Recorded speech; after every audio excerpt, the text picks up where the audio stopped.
O filme O Informante conta a história de uma entrevista no programa 60 Minutes da CBS. Nessa entrevista, um cientista que trabalhava para a indústria do tabaco, o Jeffrey Wigand, interpretado pelo Russell Crowe, conta segredos da indústria tabagista. Segredos na época, nós estamos falando do século passado. Esses segredos dão conta de que a indústria tabagista tinha plena consciência de que o cigarro provocava dependência química e, mais do que isso, se valia de substâncias que acentuavam essa dependência. Essa é a grande notícia que a entrevista do Jeffrey Wigand para o 60 Minutes revelaria. Esse informante, ou o insider, que é o cientista Jeffrey Wigand, passa a sofrer pressões para que a entrevista não seja veiculada. A CBS passa a sofrer pressões para que a entrevista não seja veiculada também. E o que vai prevalecer?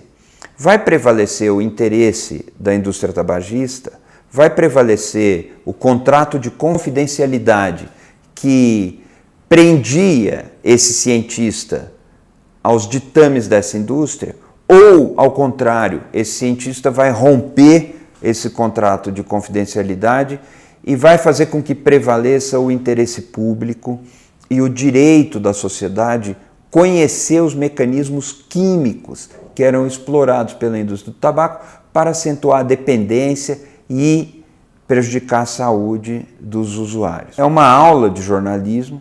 Nós temos como o grande repórter, o jornalista que apura as histórias do 60 Minutes, o Lowell Berman, interpretado pelo Al Pacino. O Lowell Berman depois saiu, foi trabalhar no New York Times, depois foi para a universidade, desenvolveu uma carreira brilhante, ganhou o Pulitzer. O filme todo é baseado num fato real, incontestável, bastante documentado. O jornalismo investigativo começa a se diferenciar como um gênero a partir dos anos 60, de forma mais destacada. É verdade que toda reportagem é uma investigação, portanto, todo jornalismo sempre foi jornalismo investigativo. Mas a partir dos anos 60, começa a haver uma especialização. Repórteres que são hábeis no trato com documentos e principalmente com grandes quantidades de documentos e conseguem enxergar nesses documentos um fio da meada onde a maior parte das pessoas só vê uma bagunça, um caos.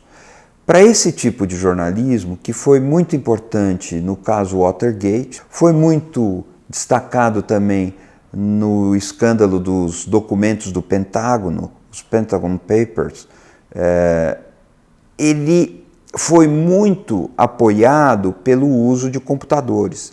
Então, hoje o conceito que a gente tem de jornalismo investigativo envolve o bom manejo de recursos digitais, seja para ler planilhas, para extrair de planilhas o que é fundamental, para estabelecer relações entre documentos diferentes. E, basicamente, o jornalismo investigativo se caracteriza por ser uma investigação conduzida por jornalistas. Nós não estamos falando da cobertura de outras investigações conduzidas por autoridades, mas uma investigação conduzida por um jornalista.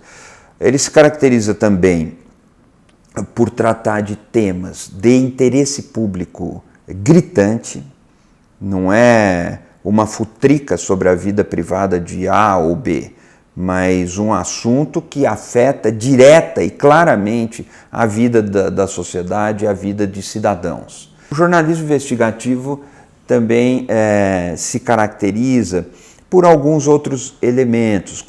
Ele não se faz meramente pela publicação do que uma fonte declarou em off. Ele precisa pegar aquilo que uma fonte declara em off e checar com outras fontes, checar em outros documentos. Isso tudo vai conformando um universo particular, uma especialização que vira um ramo do jornalista. Nós hoje temos jornalistas investigativos que assim se formam desde a faculdade e são grandes jornalistas. O filme mostra isso muito bem. Nós podemos ver ali o repórter analisando documentos que ele não entende, aí ele vai procurar um especialista que ajude a decifrar tudo que está ali, depois como ele vai checando informação com outras fontes, como ele vai confirmando as coisas, e mostra também uma relação muito difícil, mas muito instrutiva, entre o repórter e a sua fonte, porque a fonte fraqueja no meio do caminho. Ela quer desistir, tem bons motivos para desistir.